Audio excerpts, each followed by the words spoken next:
এরকম ফুল পিঠে বিয়ের ডালা কিংবা বাড়িতে কোনো মেহমান আসলে বানিয়ে দিতে পারেন, বাচ্চাদেরকে খুশি করার জন্য বানিয়ে দিতে পারেন। খুব সুন্দর একটা পিঠে। তো আসসালামু আলাইকুম বন্ধুরা, আজকের রেসিপিতে আপনাদের সবাইকে স্বাগত। সবাই কেমন আছেন? আশা করছি ভালো আছেন। তো আজকের পিঠেটা বানানোর জন্য প্রথমে নিয়ে নিচ্ছি 1 কাপ ময়দা আর দিয়ে দিচ্ছি 2 চামচ ঘি। এবার খুব ভালো করে ময়াম দিয়ে নিতে হবে যতক্ষণ না এরকম উঠো হচ্ছে ময়দাটা। আর দেখতে পাচ্ছেন খুব সহজে ঝুরি হয়ে যাচ্ছে। এবার আমি অল্প অল্প করে জল দিয়ে সফট একটা ডো করে নেব। খুব একটা নরম করতে হবে না, ডোটা একটু শক্ত করে মেখে নিতে হবে। বন্ধুরা, একটু শক্ত করে আমি ডোটা মেখে নিয়েছি আর কতটা সফট হয়েছে আপনারা দেখে নিশ্চয়ই বুঝতে পারছেন। এবার ঢাকা দিয়ে আমি সাইডে রেখে দিচ্ছি। এবার আমি চিনি শিরাটা করে নিচ্ছি। 1/2 কাপ চিনিতে হাফের অর্ধেক জল দিয়ে দিচ্ছি, দিয়ে 2টো এলাচ দিয়ে দিলাম আর দিয়ে দিচ্ছি অর্ধেকটা লেবুর রস। লেবুর রসটা দিলে জমে যাবে না, শিরাটা খুব সুন্দর পাতলা হয়ে থাকবে। আর এরকম মোটা তার হয়ে আসলে কিন্তু চুলোটাকে অফ করে দিতে হবে। এই পর্যায়ে আমি চুলোটাকে অফ করে ঠান্ডা করে নেব, সাইডে রেখে দিচ্ছি। আর এদিকে 10 মিনিট হয়ে গেছে আর ময়দাটাও খুব সফট হয়ে গেছে। এবার আরও একটু হাত দিয়ে ময়াম করে মেখে নিয়ে অর্ধেকটা লেচি কেটে নিলাম। এবার এভাবে করে গোল করে বল করে নেব। তো বড় সাইজের একটা রুটি বেলে নেব ময়দা ছড়িয়ে।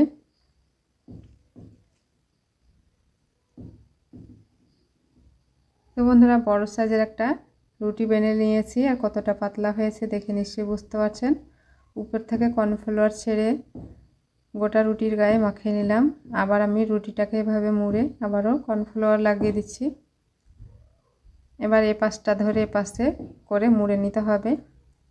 এবার উপর থেকে আবার একটু ময়দা লাগিয়ে বেলে নিব। একটু হালকা হাতে বেলে নিতে হবে। তো বন্ধুরা, দেখতে পাচ্ছেন আমি কতটা চওড়া করে বেলে নিয়েছি। এটা খুব বেশি আর পাতলা করব না। তো আমার হয়ে গেছে রুটিটা বেলা। কতটা মোটা হয়েছে দেখে নিশ্চয়ই বুঝতে পারছেন। আর এখানে কুকি কাটার নিয়েছি, এগুলোতে এবার ফুলগুলো কেটে নিচ্ছি। আপনাদের কাছে এগুলো কুকি কাটা না থাকলে আপনারা যে কোনো কৌটোর ছিপিতেও করতে পারেন। সেক্ষেত্রে কিন্তু এরকম ডিজাইন হবে না, তবে গোল গোল হবে। ওটাতেও কিন্তু খুব সুন্দর হবে পিঠের ডিজাইনটা। তো আমি একইভাবে সবগুলো পিঠে কেটে নিয়েছি, দেখতে পাচ্ছেন। এবার একটা বাটিতে 2 চামচ ময়দা নিয়ে নিচ্ছি আর অল্প করে জল দিয়ে একটা ঘন ব্যাটার করে নিচ্ছি। ফুলগুলো জড়া লাগানোর জন্য ময়দাটা গুলে নিলাম। এদিকে একটা ফুল নিয়ে একটু করে মাঝখানে ময়দা দিয়ে ওপর নিচ করে আবারও ফুলগুলো লাগিয়ে নিলাম সাইজ করে, দেখতে পাচ্ছেন চারিদিকে সাজিয়ে। একটা আমার ফুল পিঠে তৈরি হয়ে গেল। আবার একটা আমি করে দেখাচ্ছি। তো ফুলটা কিভাবে আমি সাজাচ্ছি আপনারা দেখে একটু লক্ষ্য করে দেখলে বুঝতে পারবেন। এভাবে করে সাজিয়ে নিলে কিন্তু চারিদিকে ফুলের পাপড়িটা সাজানো হয়ে গেল। এবার আমি চুলোতে কড়াই চাপিয়ে দিয়ে দিলাম সাদা তেল। তেলটাকে মিডিয়াম লো আছে হালকা গরম হবে তখনই দিতে হবে ফুলগুলো। আর লো টু মিডিয়াম আছে কিছুক্ষণ সময় ধরে উল্টে পাল্টে ফুলগুলোকে ভেজে নিতে হবে। তো আমি কিভাবে ভাজছি নিশ্চয়ই দেখতে পেলেন। আর এরকম কালার আসলে কিন্তু আমি ফুলগুলোকে তেল ঝরিয়ে তুলে নিচ্ছি। তুলে নিয়ে সাইডে আবারও রেখে দিচ্ছি, বাকিগুলোও ভেজে নিচ্ছি। তো সবগুলো পিঠে আমার ভাজা হয়ে গেছে। এবার আমি শিরাটাকে খুব ভালো করে ঠান্ডা করে তারপরে আমি পিঠেগুলোর উপরে ছড়িয়ে দিচ্ছি শিরাটাকে।